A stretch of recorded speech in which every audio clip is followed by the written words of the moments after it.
I am clumsy. My mother says that I am clumsy. My father says that I am clumsy. I know that I am clumsy. I do things all the time that are clumsy. I fall down for no reason at all. If there is a crack in the sidewalk, I will be sure to trip on it and fall down. If I carry a plate of food in the cafeteria, I almost always either drop it or bump into someone with it. I don't try to do these things. It just happens. When I drink juice, I miss my mouth and get juice all over my shirt. I always have something spilled on my clothes. Last week I opened a jar of peanut butter. The jar flew out of my hands and landed upside down on the floor. There was a big glob of peanut butter on the floor. Yesterday I knocked over the sugar bowl. There was a big sticky mess on the floor. I bump my head when I get into the car. I rip my pants on things. I lose my money out of my pockets. I step on the cat's tail. I always feel bad when I do that because the cat thinks I don't love her. I don't mean to do these things. I am just a clumsy person. My parents tell me to slow down. I am always in a hurry. Maybe that's why I'm so clumsy. Maybe it's just a stage that I'm going through. If it is, I hope it is over soon. Being clumsy is no fun at all. Home alone. I remember the first time that my parents left me home alone. I was very grown up, and I thought that I would be just fine. I was fine for a while. I watched television and had something to eat. I called my friend on the phone, and we talked for a while. Then I sat down to read a book. The house was quiet, very quiet. I found myself listening very carefully. I heard a tap-tap-tapping noise. I wondered where it was coming from. It seemed to be coming from the window. I turned out the lights so that nobody would see me, and I peeked out the window carefully. I was expecting to see a robber tapping at my window. There was nobody there. It was just a tree branch swaying in the breeze and tapping at my window. I felt silly. I turned on the lights and sat back down to read my book. A few minutes later, I heard some creaking noises. I listened carefully. Then I heard a clunking noise. I think it might have been the furnace. Then there was a whirring noise. My imagination began to play tricks on me. I was imagining that there were all kinds of creatures in the house. I told myself to grow up. I wouldn't let my imagination run away with me. I was glad when my parents got home. I told them about all the noises that I had heard. My parents laughed and said that all houses make noises. We're usually just so busy that we don't hear all the noises that go on. I have stayed home alone many times now. I just ignore all the little creaks and noises that I hear. I'm still alert and listen for anything suspicious, but I know that there are lots of noises that are harmless. That tree that taps on my window still frightens me sometimes, but I'm a lot braver now than I was the first time that I stayed home alone. Family. What does the word family mean to you? The easiest way to define family is to talk about who you are related to. Usually there is a mom and a dad, and children who are brothers and sisters. This would be the core family.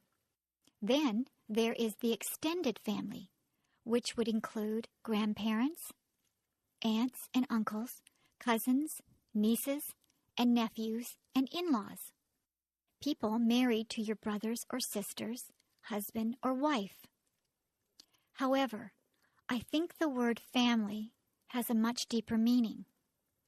The word family brings words to my mind like love, support, help, kindness, fun, love, trips, closeness, love, forgiving, sharing, love, understanding, respect, and love. You'll notice one word that is repeated over and over again. love. I believe if a family has real love for one another, they will be able to overcome any problems they may have. Actually, they may not have too many problems if they all love and respect one another. However, there are things that cannot be helped, like death, sickness, or accidents.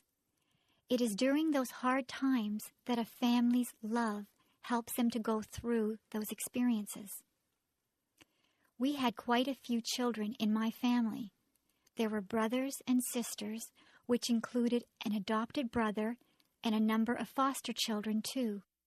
I was also very fortunate that I had both my mom and dad to live with and do things like vacations together. We had a lot of fun, and there were some times of tears too. Above all, we love one another. Family is a wonderful thing. I am so lucky. My first job. My first real job was during my last year of high school. I had taken classes in various business subjects. In that last year of high school, we could do a co-op. That meant we could work part of the time instead of going to school. It would count as a credit towards our diploma. The place I got a job was at a men's tailor shop. The owners were a very nice older German couple. They had 2 other men working for them too. One of the men had had brain surgery for cancer. He had a big, long scar all around the top of his head. He told me all about it. He was always happy and full of fun. I thought he was very brave. The tailor shop made suits to order. One of the salesmen would measure the man, and the customer would choose a fabric and style, for he or his wife liked.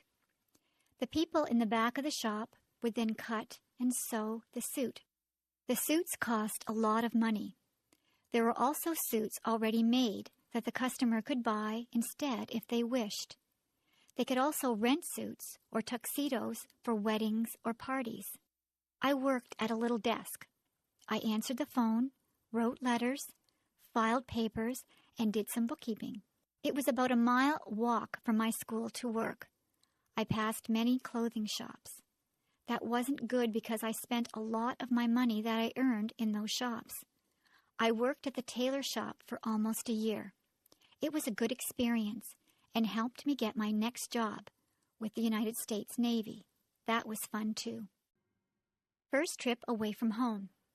Today I'm going to my friend's house. Her name is Valerie. This is going to be my first trip away from home without my parents.